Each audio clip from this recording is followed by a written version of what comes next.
जय जय रघुवीर समर्थ. दशक 16वे. समास 8वा. आत्माराम निरूपण नाम. श्रीराम. नमो गणपती मंगळमूर्ती. जयाचे निमती स्फूर्ती. लोक भजती स्तवन करीती. आत्मयाचे श्रीराम. नमो वैखरी वागेश्वरी. अभ्यंतरी प्रकाश करी.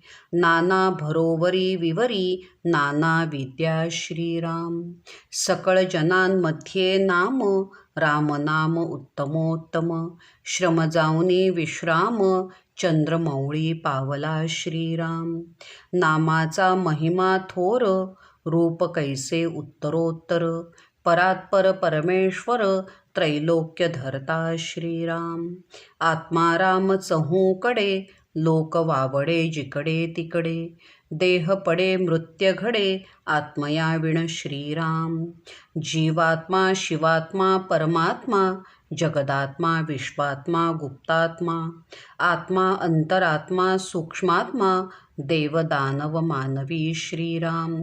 सकळ मार्ग चालती बोलती. अवतार पंगतीची गती. आत्म्याकरिता होत जाती. ब्रह्मादिक श्रीराम. नादरूप ज्योतिरूप. साक्षी रूप सत्तारूप. चैतन्यरूप स्वस्वरूप. द्रष्टारूप जाणीजे श्रीराम. नरोत्तमो वीरोत्तमो. पुरुषोत्तमो रघोत्तमो. सर्वोत्तमो उत्तमोत्तमो. त्रैलोक्यवासी श्रीराम. नाना खटपट आणि चटपट. नाना लटपट आणि झटपट. आत्मा नसता सर्व सपाट. चहूकडे श्रीराम. आत्म्याविण वेडे कुडे. आत्म्याविण मडे बापुडे. आत्म्याविण थडे रोकडे. शरीराचे श्रीराम. मंगलमूर्ती श्री गणपती ही देवता बुद्धीचे प्रतीक असल्यामुळे श्री गणेशाला आपण बुद्धी देवता म्हणतो.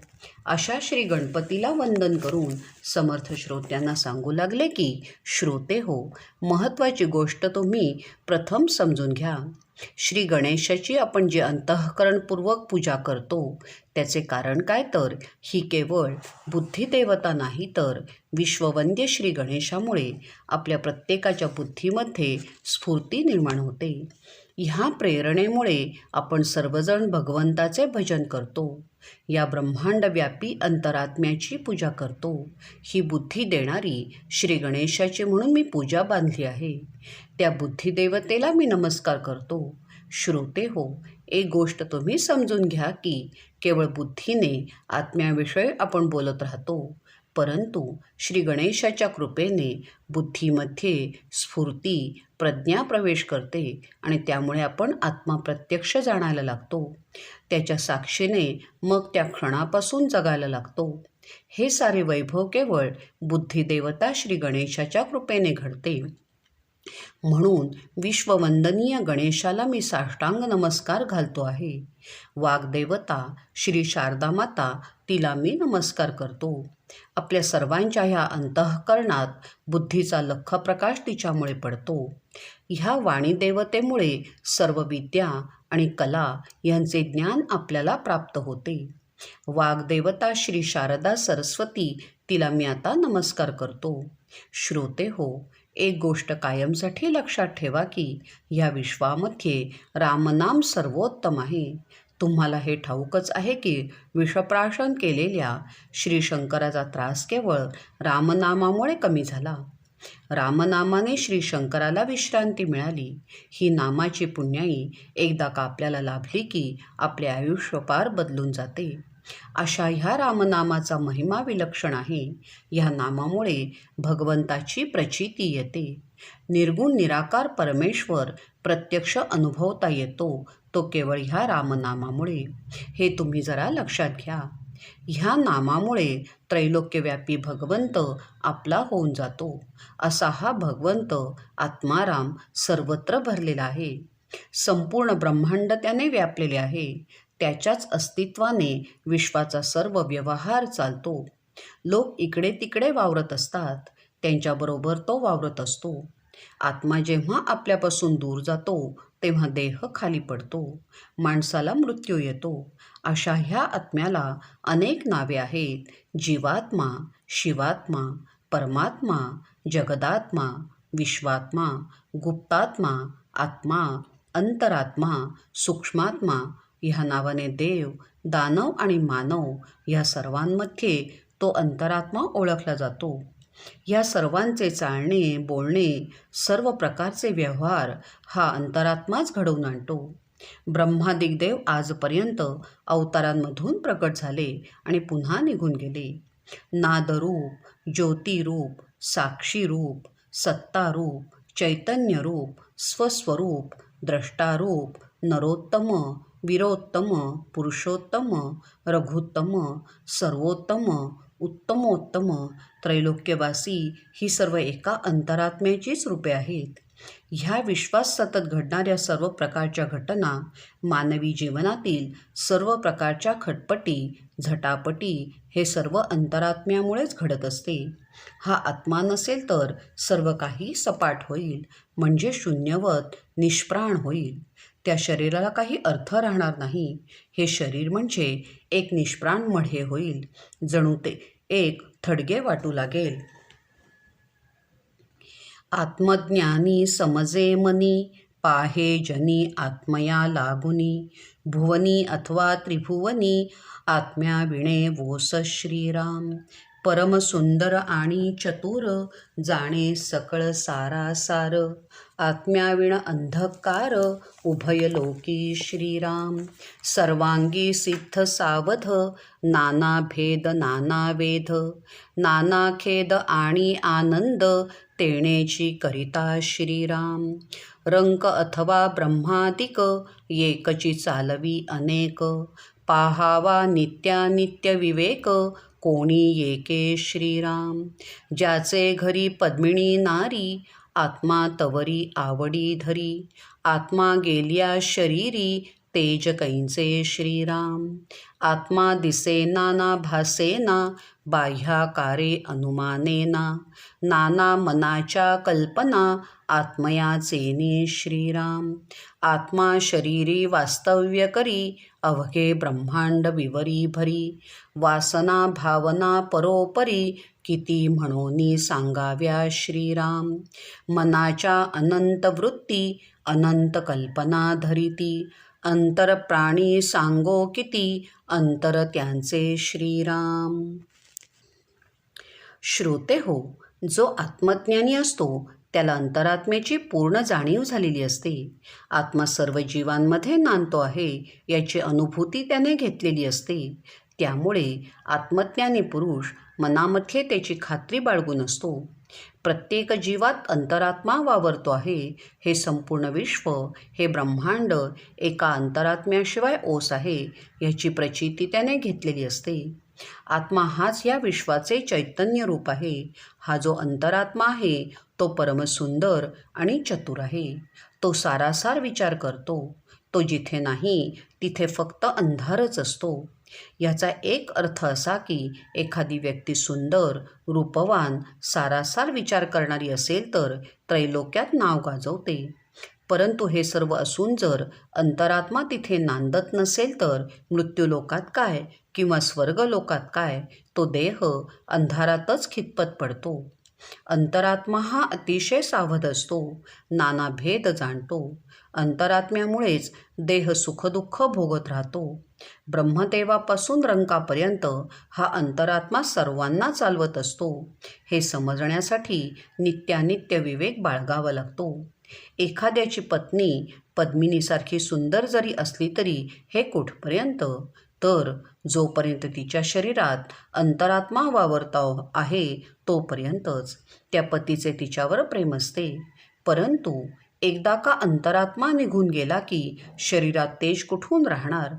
कितीही देह सुंदर असला तरी मढ्यावर कोणी प्रेम करीत नाही. असा हा अंतरात्मा मर्त्य डोळ्यांना कधी दिसत नाही की भासमान होत नाही. आकाराचे अनुमान करता येत नाही.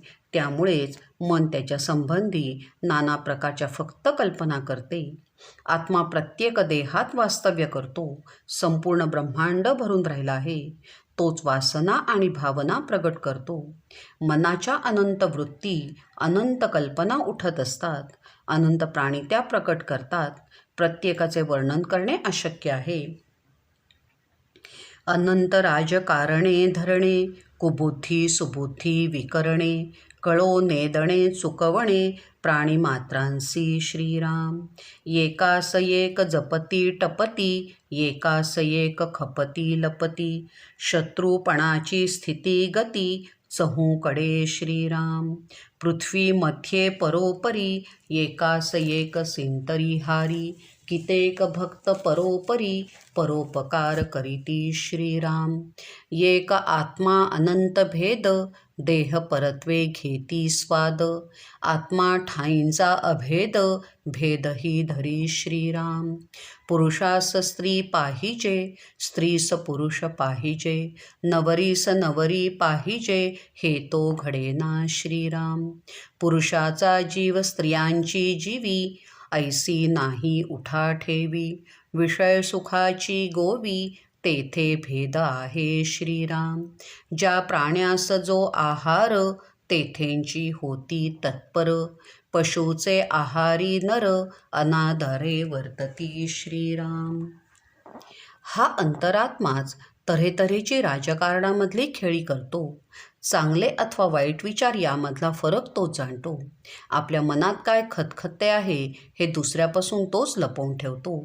सर्वांना जाणून घेत पुन्हा प्राणीमात्रांना हाच अंतरात्मा चुकवत असतो.